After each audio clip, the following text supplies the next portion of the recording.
നമസ്കാരം. ശ്രീകല ദിനേശ് യൂട്യൂബ് ചാനലിലേക്ക് ഏവർക്കും സ്വാഗതം. സർവം കൃഷ്ണാർപ്പണം. ഞാനിന്ന് പറയാൻ പോകുന്നത് വൃത്രാസുരവധത്തെക്കുറിച്ചാണ്.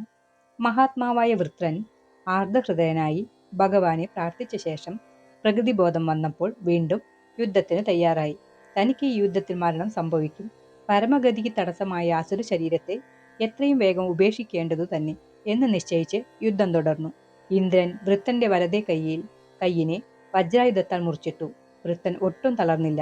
ഇടത്തെ കൈയിൽ പരികമെടുത്തിട്ട് ഇന്ദ്രനെയും ഐരാവതത്തെയും ചേർത്തടിച്ചു. ഇന്ദ്രന്റെ കയ്യിൽ നിന്നും വജ്രായുധം തെറിച്ചുപോയി.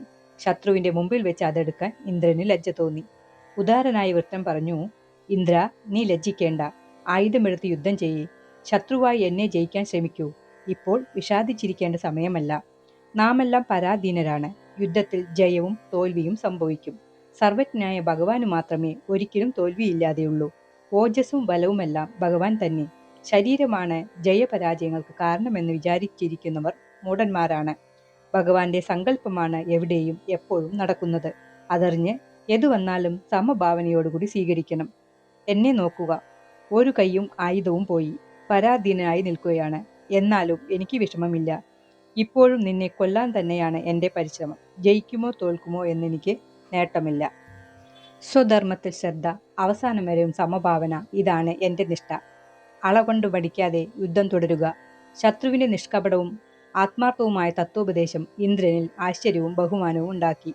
അസുരജന്മാവായ ഇവന് ഇത്ര തീവ്രമായ ഭക്തി എങ്ങനെയുണ്ടായി എന്ന് ആശ്ചര്യപ്പെട്ടു. അപ്പോൾ പ്രഹ്ലാദാദികളുടെ കാര്യം ഓർമ്മ വന്നു. ജന്മമല്ല ഭക്തിക്ക് കാരണമെന്ന് മനസ്സിലായിട്ട് പറഞ്ഞു, അഹോ ദാനവ, നീ സിദ്ധനായി കഴിഞ്ഞു. നീ ദീനബന്ധുവായ ശ്രീഹരിയെ വഴിപോലെ സേവിച്ചിരിക്കുന്നു. നിശ്ചയം സകല ജീവരാശികളെയും മോഹിപ്പിക്കുന്ന മഹാമായയെ നീ ജയിച്ചു കഴിഞ്ഞു. അല്ലെങ്കിൽ ഈ സങ്കടാവസ്ഥയിൽ നിന്നിൽ ഇത്രത്തോളം ഭക്തിയും വിവേകവും പ്രകാശിപ്പിക്കാൻ കാരണമാവില്ല. നീ മഹാപുരുഷഭാവം പ്രാപിച്ചു കഴിഞ്ഞു. നിനക്ക് സ്വർഗാദികൾ വെറുപ്പുണ്ടായതിൽ ആശ്ചര്യപ്പെടേണ്ടതില്ല.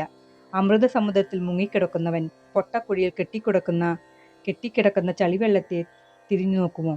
ഈ വിധം ധർമ്മസംഭാഷണം ചെയ്തിട്ട് ഇരുവരും യുദ്ധം തുടർന്നു. ഇന്ദ്രൻ വൃത്രന്റെ ഇടത്തെ കൈയും മുറിച്ചിട്ടു. അപ്പോൾ വൃത്രൻ ഇന്ദ്രനെയും ഐരാവതത്തെയും ഒന്നിച്ചു വിഴുങ്ങി. പക്ഷേ നാരായണ കവചത്തിന്റെ മഹിമയാൽ ഇന്ദ്രൻ മരിച്ചില്ല. വജ്രായുധം കൊണ്ട് വൃത്രന്റെ വയർ പിറന്ന് ആനയോടുകൂടി പുറത്തു വന്നു. അനന്തരം വൃത്രന്റെ ശിരസ് മുറിക്കാനുള്ള ശ്രമം തുടങ്ങി.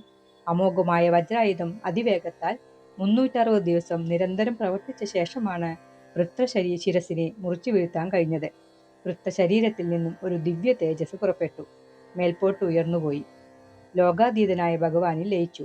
ഭക്തവത്സലം ഭഗേദാത്തമനെന്ന് തന്നോട് ചേർത്ത് അനുഗ്രഹിച്ചു.